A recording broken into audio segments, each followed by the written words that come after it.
Hey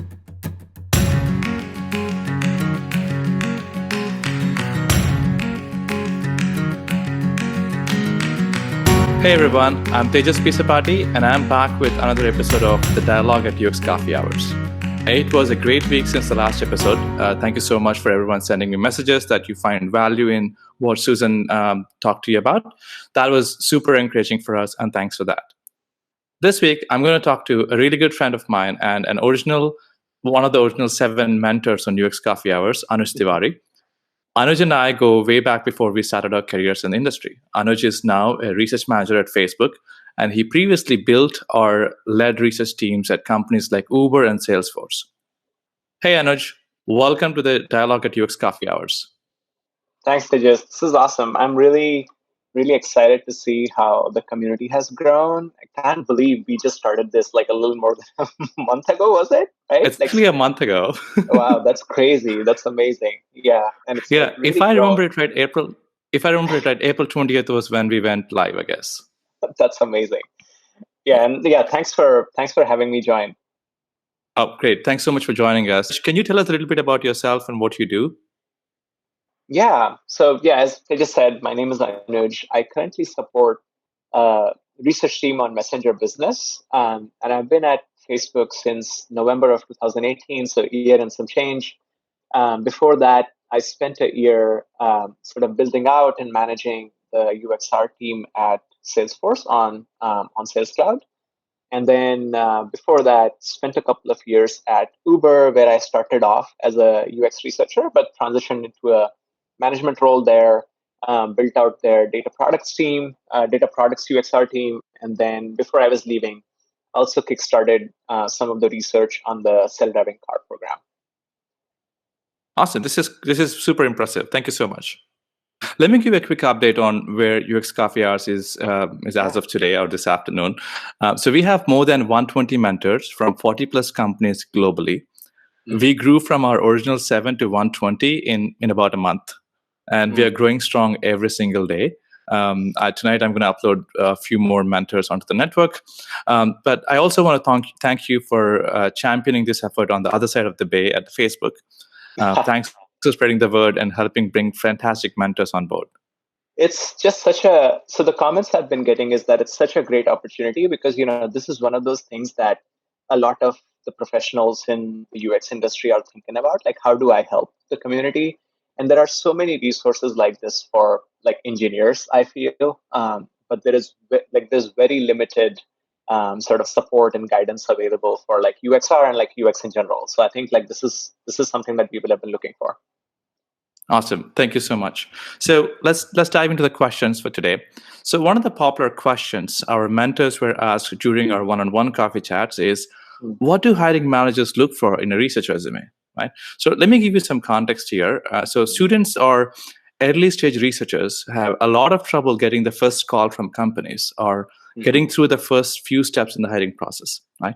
So they feel that their resume isn't helping them, or it's not getting them right visibility, or may not be properly conveying their strengths, right? So you've been hiring quite a bit for quite some time now, and you built teams at Uber and Salesforce, and now you're hiring at Facebook.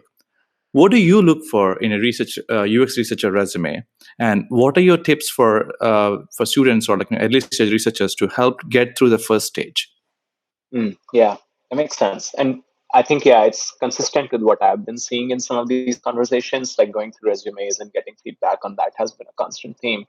I guess like the advice that I've been giving is there are a few core pieces of a resume, right? So there is, of course, like objective. I think making that super pointed and like talking about what exactly is it that you're looking for, like always helps. Like, are you more into data analysis kind of problems? Or do you, are you more interested in like ride sharing? Is there like a vertical you're super interested in? Are you interested in healthcare? Sort of being super clear about that upfront in the resume always helps. I think the other piece is the skills piece, right? So like having some kind of a specialization. So like, are you quant leaning? Are you qual leaning? Are you mixed? Actually, mixed methods researchers are really hard to hire. and especially like good ones who can sort of go on both sides of the spectrum, and like pick research methods based on the problem that they're tackling. So like thinking about like what's your specialization, what are you good at, and sort of surfacing some of that in your resume is another important piece.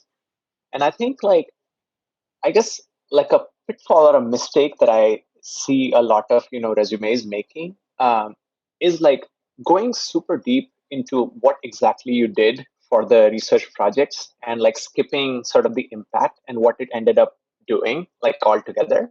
It's something that I see sort of quite a bit. So I think sharpening that is another piece. Like when you talk about past work or past engagements that you've done in your portfolio or in your resume, sort of thinking about what did it do at the end of the day. Like once I was done with the project, what changed? Did the platform I was working on, like was there a change in strategy? Did the design evolve in some way? Did the team sort of pivot into a different direction? Like what happened because of the work that I did? And I know that piece is sometimes hard for someone who is coming straight out of grad school or like, coming out of academia. You haven't really worked on products or, projects that might have like clear sort of pivots or, change in strategy. But I think there might still be ways to kind of like extract the impact, even if it's not in a product format, even if it's like, like a new, if you're a part of a research group, right? Like if the work that you did uncovered like a new area that the team is now exploring, or like your findings got published as a paper that's being cited by the community, like all of those things are also really good to call out in something like resume. And I'll pause there and see if there are any additional questions you have. So one of the questions I have here is like, everything you said is really great, but how long should the resume be? Because from what it seems like, if I mention all these things, that's going to be about 3 pages or 4 pages or even longer than that, right? Yeah, that's true. Yeah, typically like keeping it keeping it like succinct is good. Like the ones that I really enjoyed reading and give me like a really uh, good sense of like who the individual is tend to be around like 1 maybe 2 pages. Like beyond two, I think you're being a little too wordy. So I think two is where I would draw the line. One is hard, like with all the things that I've mentioned, you're bound to go beyond one. So I'd say like 1 to 2 would be the typical range. Okay. And you talked in the earlier conversation, you mentioned about like, talk about the projects, and you talked about the impact that you should be mentioning over there. But and you mentioned about don't go way too much into the details. Like, can you tell us a little bit more about like where do you draw the line between too much information or too much detail versus like, okay, I wish this person talked a little bit more about this project now. Yeah. So the I think like when you talk about your projects, it's like a mini presentation you're doing in that paragraph. That's the best way to think about it, right? So like think of like a TLDR. That's typically what we do at the start of the presentation, right? So like what was this thing about, right? Then think about like what was the question you were trying to sort of address or solve, right? Like maybe have, this is not necessary, but maybe have like some description of the method that you use, and then the impact. So like within 4 bullets, you've kind of covered sort of the project end to end. So I would recommend thinking of project description as like a mini story you're telling around the project. And then beyond that is just like additional details that are good to have in the portfolio, but I wouldn't include that in the resume. Okay, cool, awesome. Following up on that part on resumes, I have a question on, especially coming from students' perspective. How do you recommend presenting the projects that are, the capstone projects or coursework projects? How do you recommend presenting them on the resume? Yeah. So I think that's a very good question. And I think like the key there is expectation setting. So like explicitly calling out that this was like a capstone or like, this was done as part of a course, like on your resume, totally okay.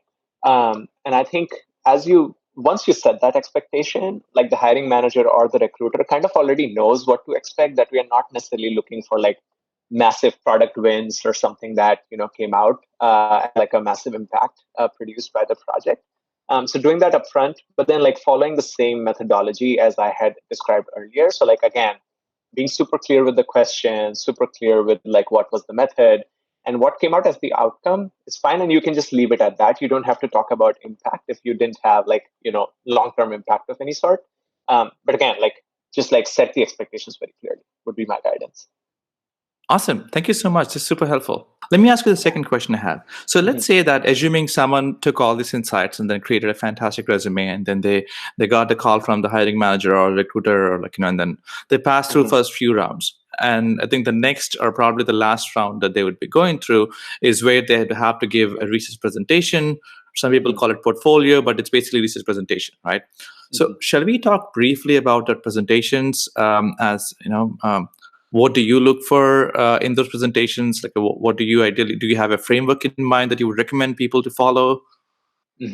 Yeah, so I think there are a few things there, and like typically, I'm sure this is true for Google as well, but typically, like the recruiter would have a call with the candidate to kind of like clearly explain what the current expectations are around presentations. So, like the recommendation would be to heavily rely on that feedback as well, in addition to what I'm gonna say. But in terms of like the presentation itself, I think like the one thing that's just a given, but a lot of people tend to ignore is timing. So you get like 45 minutes. I would say never go beyond that. Like build your presentation, like practice it 100 times if you have to, but never go beyond the 45 minutes that you have. It's just like a really important behavioral signal that we are also looking for. So like being super concise, making sure that you end in the time that you have is super important, and it's like an easy win if you can actually do that. So like that's the first thing I'll say. The second one is and I'm trying to think of like really good and successful presentations that I've seen. And I think like the common theme that I see is like a super clear research process. And for people who talk about like multiple research projects or something, like something cool I've seen is like having one process and then have that be applied in like a variety of contexts. And like that's really good to see, because at that point you've proven that you're not only like a methodical researcher who can apply like a process, but you can apply it in a variety of settings. And as a hiring manager, honestly, that's like something I'm looking for. So as I'm, looking through these portfolios and, people presenting, that's like having a solid research process is something I'm looking for. The second one is how do you respond to some of the questions in the room? So I think like how flexible and adaptable sort of your perspective is. Like, are you taking some of the feedback? Are you sort of, responding to it in sort of the right fashion? In cases where you might not have a response, are you quick to admit that this is something that should have been part of your design? We also talk a lot about timing, right? So like, there are always questions like, if you had less time or more time. And I think it's part of the prompt that you get from the recruiter themselves. So like thinking about variations of the projects that you're presenting is also helpful. So you say you took like 1 month to do something. What would that have looked like in 2 weeks? What would that look like if you had like 3 or 4 months to do this? Like, what else would you include? That's also very important. And then I guess like the last thing I would say is when you're talking about methods, thinking about, and this is for the presentation as well as sort of the rest of your day when you talk to people, when you're talking about methods, it's really important to understand the limitations of them, right? So like any method you choose will bring a certain thing to the table, and there will be some like pitfalls or downsides to it as well. So just like having that, you don't have to define it on the slide, but maybe in your sort of your narrative, you could say that, oh, I did a diary study and it had these pros, but it skipped this particular signal, and I'm aware of that. And like showing that understanding is really important in the portfolio as well. That sounds awesome. So, question about methods as you're speaking about it. So, do you have like what do you call, like, a set of things, or like, okay, hey, if someone can demonstrate this diverse methodologies in their presentation, do they get some extra brownie points, or if someone doesn't just have like one or two methods all through, will that impact the performance in the interviews? Like, do you have any thoughts about it? Yeah, I mean, so there's like a person who's dedicated on your panel to like, at least at Facebook, to evaluating sort of your skills side of things. So we'll heavily rely on sort of inputs from them. But I'm also not just thinking about Facebook. I'm thinking of like other jobs I've been in as well, and like how some of the interview processes there worked. I would say as a hiring manager, the biggest thing I'm looking for is a fit with the role that I'm trying to hire for. So I'm not necessarily looking for like a massive breadth of skill and like someone coming in with like all kinds of methods, but I'm thinking of more like the position that I'm hiring for. What's that about? So if I'm hiring for like the self-driving car sort of division at Uber, like then I would love to see more of like data visualization kind of work in the past. Survey techniques, maybe some ethnography as well, because I would expect you to like follow people around in the car, like get feedback in context, as opposed to my current role on Messenger Business, where like in the last cycle that I was hiring, I was looking for someone who has had exposure working on like in the B2B space, and sort of used creative methods there to get feedback from small to medium businesses. So it's like completely varies based on the position I'm hiring for. That makes sense. Great. Yeah, that definitely makes sense. Awesome. Thank you so much. This is super helpful. And thanks again for being one of our champions on the other side of the bay. Thanks so much for joining us today, Anuj. Yeah, thanks, Tejas. This has been awesome.